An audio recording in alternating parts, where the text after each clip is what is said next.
हाँ तो नमस्कार, कैसे हैं आप लोग। मैं उम्मीद करता हूं कि आप लोग बहुत ही अच्छे होंगे और आपकी पढ़ाई बिल्कुल मस्त तरीके से चल रही होगी। मैं अजय यादव आप सभी का दिल खोल कर स्वागत करता हूं आपके अपने YouTube channel AY online academy पर। आज के इस वीडियो में हम बिहार बोर्ड मैट्रिक परीक्षा 2024 के लिए जो है 10th इकोनॉमिक्स के फर्स्ट चैप्टर अर्थव्यवस्था एवं इसके विकास के इतिहास के पार्ट 4 को देखेंगे, जो कि हम बुक से लाइन बाय लाइन पढ़ रहे थे। और अगर आप इससे पहले वाले पार्ट को नहीं देखे हैं तो मैं डिस्क्रिप्शन में इनके प्लेलिस्ट का लिंक दे दूंगा, आप लोग वहां जाकर के जो है देख सकते हैं। तो चलिए बिना देरी के वीडियो को स्टार्ट करते हैं। और अगर आप हमारे चैनल पर पहली बार आ रहे हैं तो प्लीज़ चैनल को सब्सक्राइब कर लीजिए। आज हम लोग पढ़ेंगे मानव विकास सूचकांक से। इससे पहले हम लोगों ने पार्ट 3 तक पढ़ लिए हैं। तो मानव विकास सूचकांक ह्यूमन डेवलपमेंट इंडेक्स इसको बोलते हैं, यानी कि HDI। HDI का फुल फॉर्म क्या होता है आप कमेंट्स बॉक्स में ज़रूर छापिएगा। कहता है कि यह सूचकांक संयुक्त राष्ट्र विकास परिषद यानी कि UNDP द्वारा महबूब उल हक के निर्देशन में तैयार की गई पहली मानव विकास रिपोर्ट में प्रस्तावित किया गया था। तो बताइए, मानव विकास सूचकांक जो है यह पहली बार किसके निर्देशन में जो है प्रस्तावित किया गया था? तो महबूब उल हक के नेतृत्व में जो है यह प्रस्तावित किया गया था। कमेंट्स बॉक्स में ज़रूर छापिएगा। उसके बाद और जो है आगे कह रहा है कि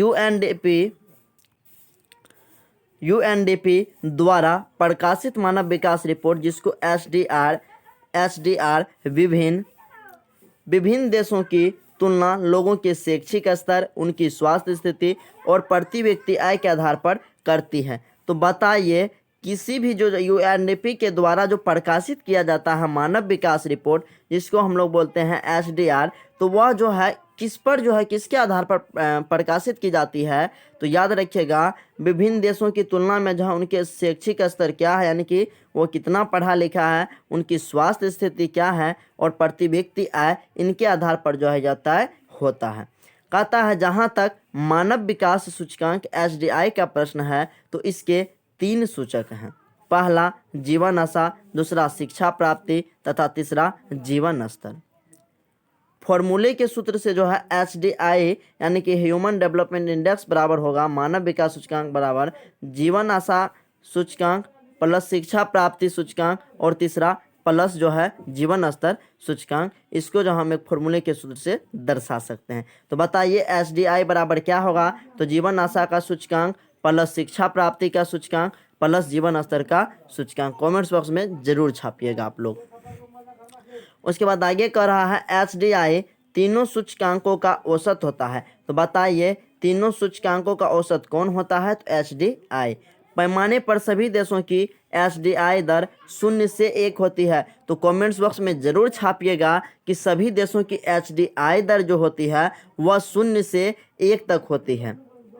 उसके बाद आगे कह रहा है कि भारत तथा उसके पड़ोसी देशों की 2004 की मानव विकास रिपोर्ट को निम्न तालिका 1.4 द्वारा स्पष्ट किया जा सकता है। तो पहला है तालिका 1.4 जो है 2004 के लिए जो है विभिन्न देशों का HDI मूल्य जो है वह यहाँ पर दिया गया। पहला देश है आपका नॉर्वे। इसका HDI मूल्य जो है वह होता है 0.965। HDI क्रम की बात करें तो यह 1 नंबर पे है।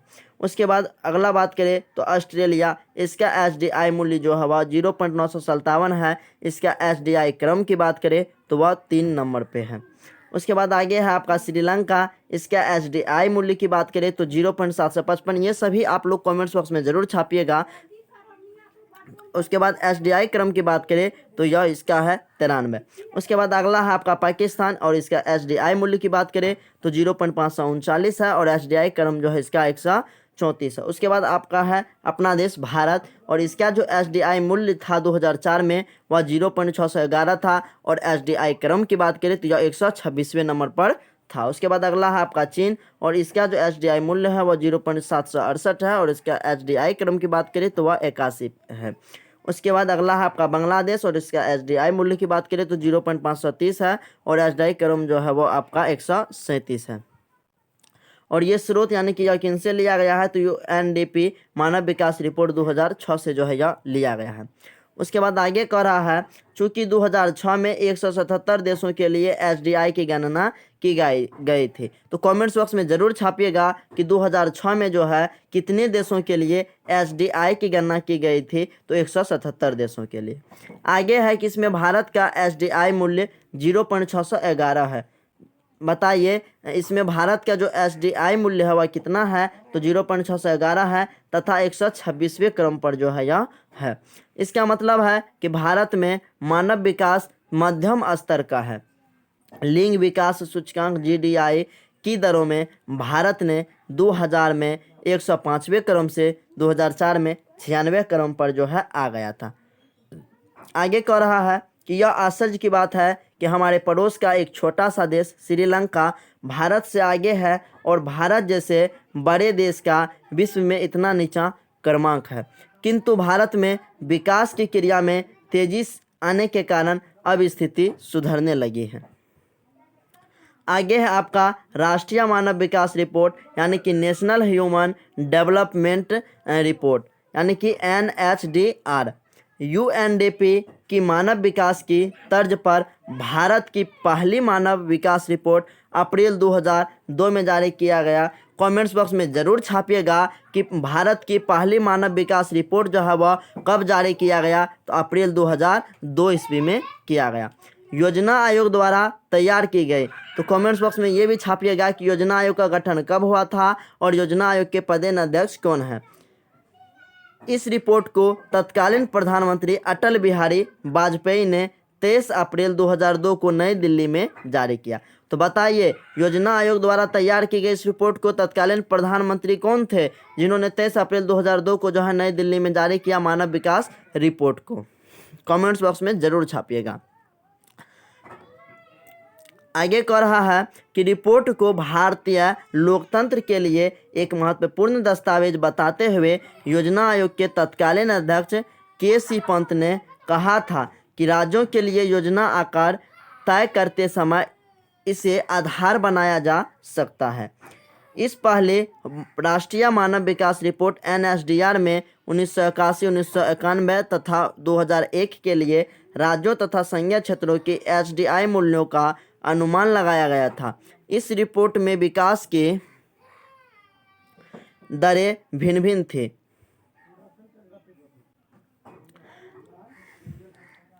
आगे कह रहा है कि केरल का रैंक सबसे ऊपर था जबकि बिहार, मध्य प्रदेश, असम, राजस्थान तथा उत्तर प्रदेश, सॉरी यहाँ पे क्या होगा उड़ीसा हो जाएगा आपका, उत्तर प्रदेश नहीं उड़ीसा हो जाएगा। बीमारू का रैंक सबसे नीचे था। तो बताइए कि बीमारू राज्य में आपका कौन कौन आएगा। तो याद रखिएगा बिहार, मध्य प्रदेश, असम, राजस्थान तथा उत्तर प्रदेश को मिटा करके यहाँ पे जो है आप लोग उड़ीसा कर लीजिएगा। उड़ीसा जो है वह बीमारू राज्य के अंतर्गत आता है। कॉमेंट्स बॉक्स में ज़रूर छापिएगा कि जो है बीमारू राज्य के अंतर्गत कौन कौन आएगा। तो बिहार, मध्य प्रदेश, असम, राजस्थान और उड़ीसा। उसके बाद आगे कह रहा है कि निर्धनता के स्थिति को जानने के लिए रिपोर्ट में प्रस्तुत मानव निर्धनता सूचकांक ह्यूमन पॉवर्टी इंडेक्स निर्धनता के परंपरागत निर्धनता अनुपात से काफ़ी मिलता जुलता है। राष्ट्रीय मानव विकास रिपोर्ट के अनुसार हिमाचल प्रदेश, तमिलनाडु, महाराष्ट्र, जम्मू कश्मीर आदि में मानव निर्धनता सूचकांक HPI में कमी आई है। वहीं बिहार, उत्तर प्रदेश तथा राजस्थान में इसमें मामूली कमी आई है। आगे कह रहा है कि उपभोक्ता व्यय को आर्थिक विकास का सूचक मानते हुए अपने देश की पहली राष्ट्रीय मानव विकास रिपोर्ट में यह बताया गया है कि विगत कुछ वर्षों में देश की ग्रामीण जनता की व्यय क्षमता में कमी आई है, जबकि शहरी क्षेत्रों में इसमें काफ़ी वृद्धि हुई है। आगे कह रहा है आधारिक संरचना। आधारिक संरचना का मतलब उन सुविधाओं तथा सेवाओं से है जो देश के आर्थिक विकास के लिए सहायक होते हैं। तो बताइए आधारिक संरचना किसे कहते हैं। तो आधारिक संरचना का जो मतलब होता है वह उन सुविधाओं तथा सेवा से है जो देश के आर्थिक विकास के लिए क्या होते हैं, सहायक होते हैं। वे सभी तत्व जैसे बिजली, परिवहन, संचार, बैंकिंग, स्कूल, कॉलेज, अस्पताल आदि देश के आर्थिक विकास के क्या हैं, आधार हैं। उन्हें देश का क्या कहेंगे हम लोग, आधारिक संरचना यानी आधारभूत ढांचा कहा जाता है। आगे कह रहा है कि किसी देश के आर्थिक विकास में आधारिक संरचना का महत्वपूर्ण स्थान होता है। बताइए किसी देश के आर्थिक विकास में किसका महत्वपूर्ण स्थान होता है? तो आधारिक संरचना का जो है महत्वपूर्ण स्थान होता है। जिस देश का आधारभूत ढांचा जितना अधिक विकसित होगा वह देश उतना ही विकसित होगा।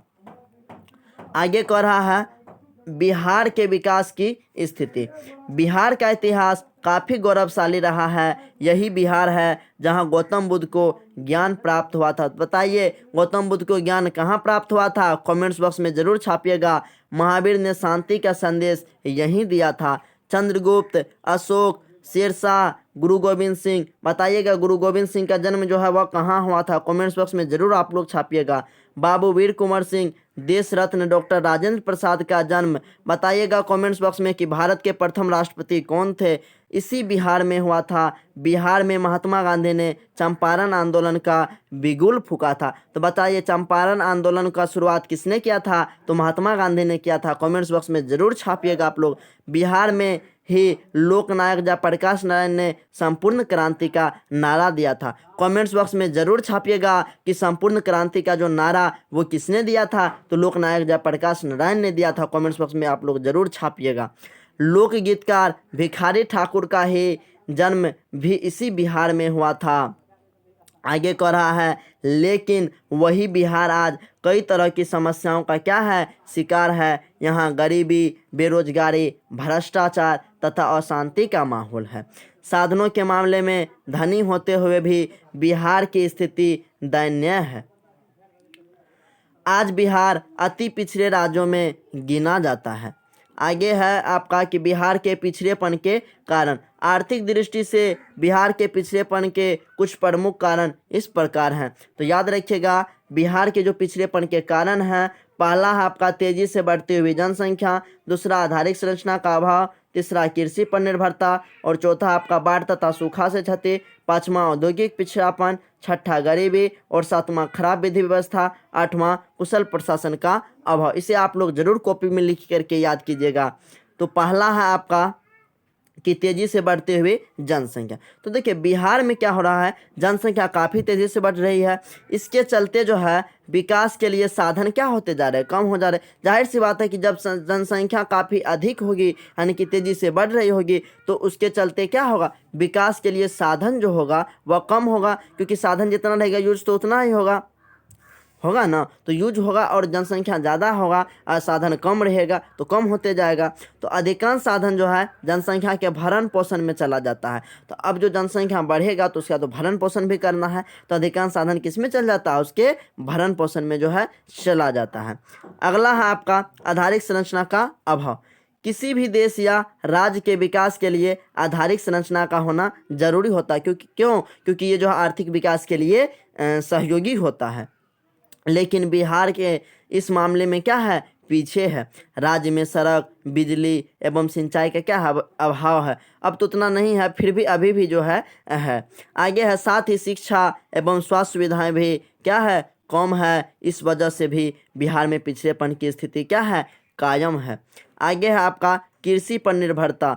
बिहार की अर्थव्यवस्था पूरी तरह कृषि पर आधारित है। तो बताइए बिहार की अर्थव्यवस्था पूरी तरह किस पर आधारित है? कृषि पर आधारित है। आप सभी को पता है यहाँ की अधिकांश जनता कृषि पर ही निर्भर है। लेकिन हमारी कृषि की भी हालत ठीक नहीं है। हमारी कृषि काफ़ी पिछड़ी हुई है। इसके चलते उपज जो है क्या होती है? कम होती है।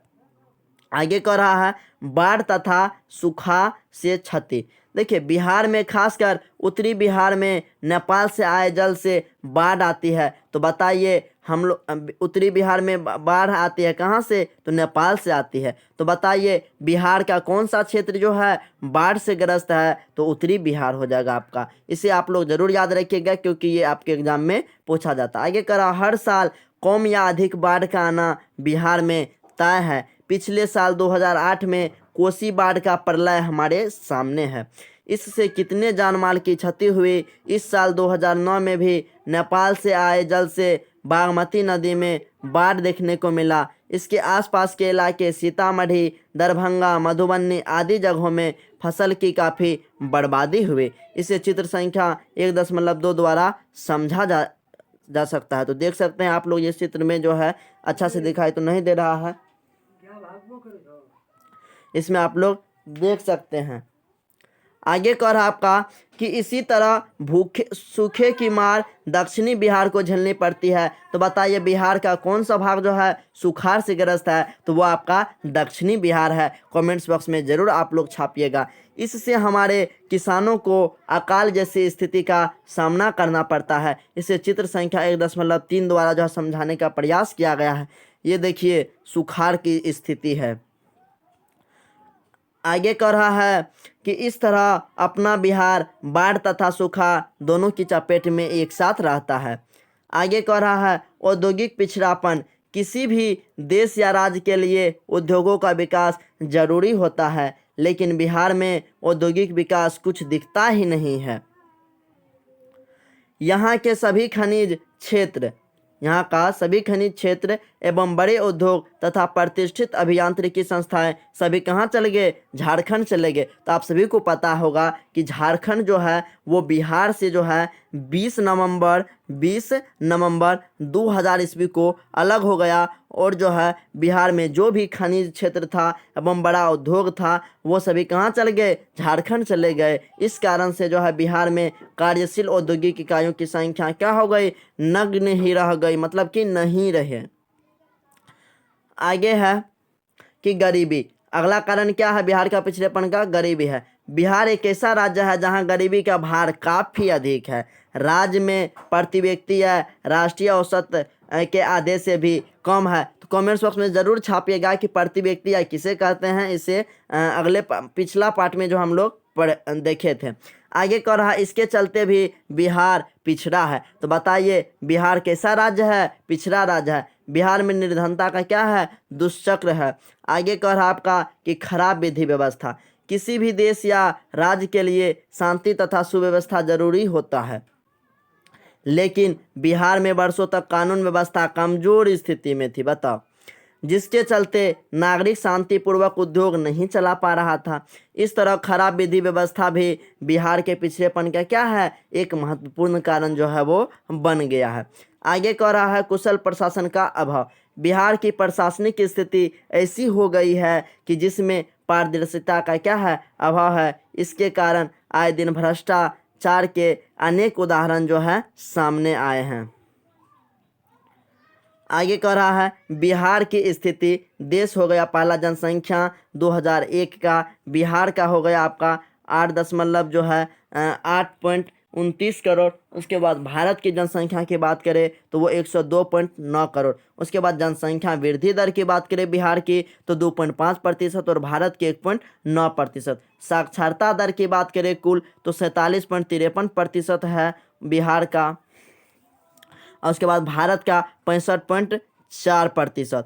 आगे है आपका साक्षरता पुरुष की बात करें तो 60.3% बिहार का और 75.8% भारत का। अगर बात करें साक्षरता स्त्री की तो 33.5% बिहार का और 54.1% जो है भारत का। आगे अब वार्षिक विकास दर की बात करें बिहार की तो 2.7% और भारत की 6.0%। उसके बाद कृषि विकास की दर की बात करें तो बिहार की तो 1.5% और भारत की 2.7%। उसके बाद कृषि पर जनसंख्या की निर्भरता की बात करें तो भारत की जो है 73% है। कब? तो 2001 में बताइएगा कि कृषि पर जनसंख्या की निर्भरता बिहार में कितनी है? तो 73% और भारत में 60%। उसके बाद गरीबी रेखा के नीचे की जनसंख्या 42.6% बिहार में और 26% जो है भारत में।